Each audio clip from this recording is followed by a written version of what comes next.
this is Lady Boulay, and welcome back to Black American Lineage. Thank you for your support. Thank you for subscribing to the channel. Thank you for your comments, and thank you for your thumbs up. Thank you for all you do to support this channel.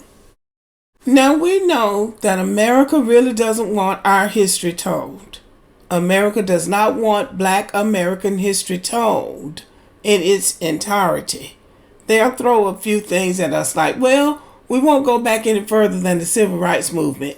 So they won't tell anything that happened before the Civil Rights Movement.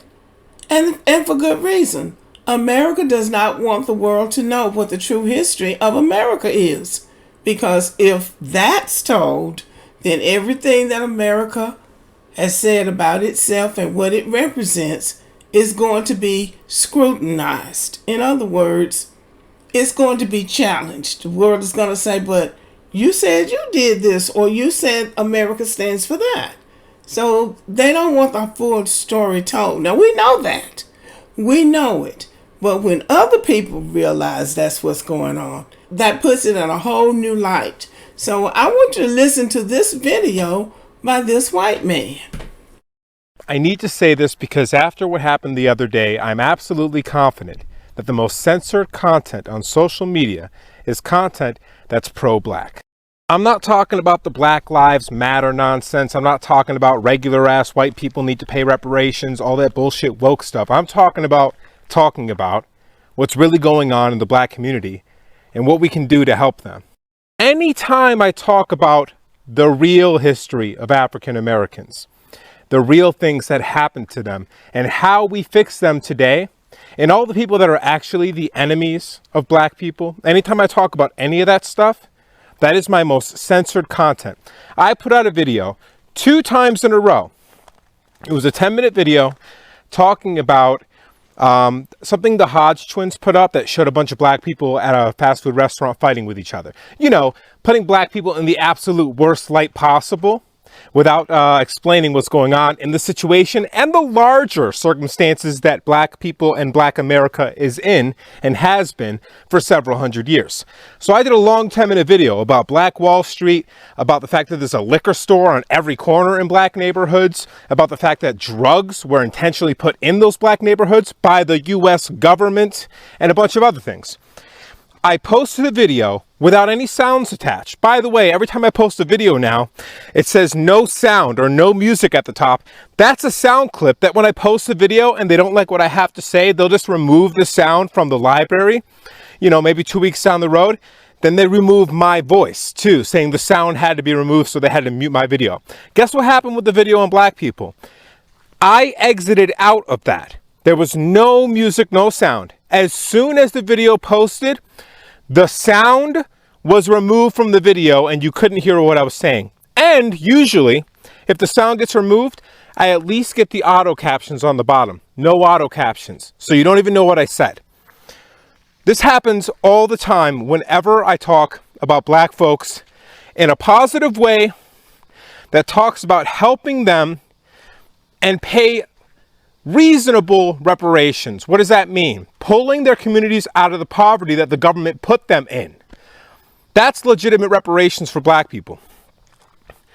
And now I'm realizing every time, whether I talk about Black people being a tribe of Israel, a true Hebrew Israelite tribe, whether I talk about the fact that Don Lemon hates you and wants to destroy you no matter how much he pretends to like Black people, no matter how many times I talk about how there was a Black Lives Matter before Black Lives Matter that was actually trying to raise money to help impoverished communities, and then he got defunded and his brand was stolen from him and given to those crazy communists so they could get Black people to just be angry and break stuff. But whenever I talk about good stuff that would actually uplift that community, it's completely censored. More than the Palestinian stuff, more than anything, I've never had so much trouble talking about something than when I talk about Black folks. So there you have it. He is complaining that he can't get his version of Black history out because he's being censored. Now, YouTube is very sensitive about things that you publish. There are times when I publish things, and it's not just about Black people. If I publish something about Asians or if I publish something about some event that recently happened that might be like a school shooting or something like that, they will limit it. What he means by that is they will limit your monetization.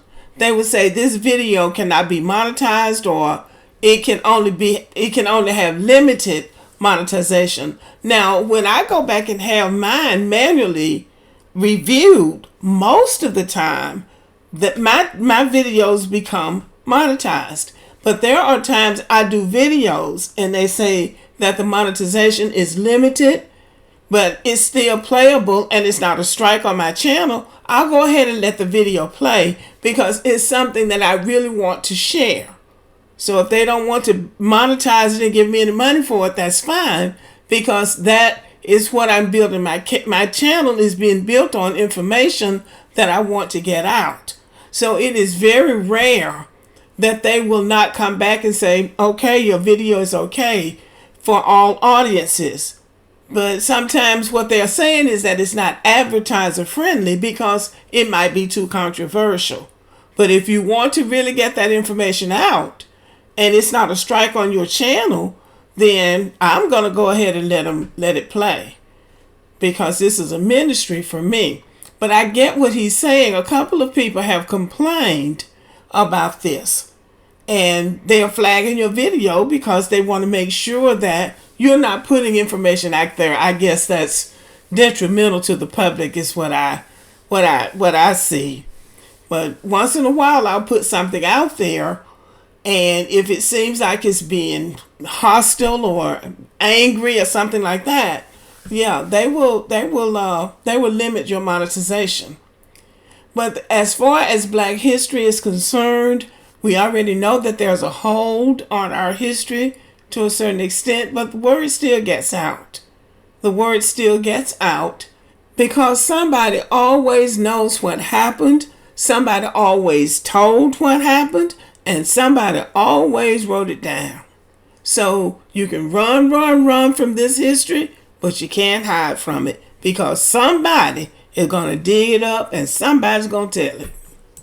About Don Lemon, I don't know about Don Lemon trying to destroy Black people, but that's what he says. But anyway, we take what people like this say with a grain of salt.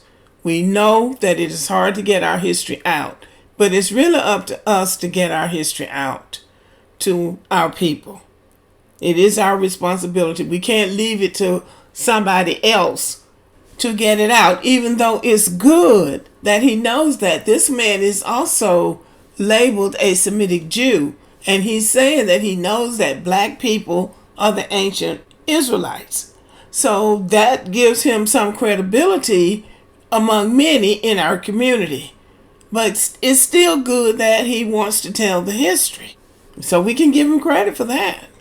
But it is good that other people realize that there's a problem with the sharing of Black American history.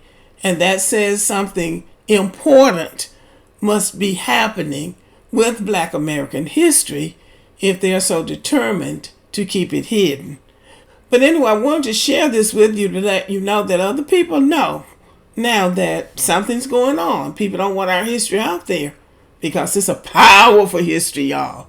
It's a powerful history. Anyway, it's a history I'm proud of, and I think many of us are proud of our history, and it will get out. The word always gets out. The truth always comes out. Okay, y'all, thank you for listening. Let me know what you think about the video, and have a wonderful evening.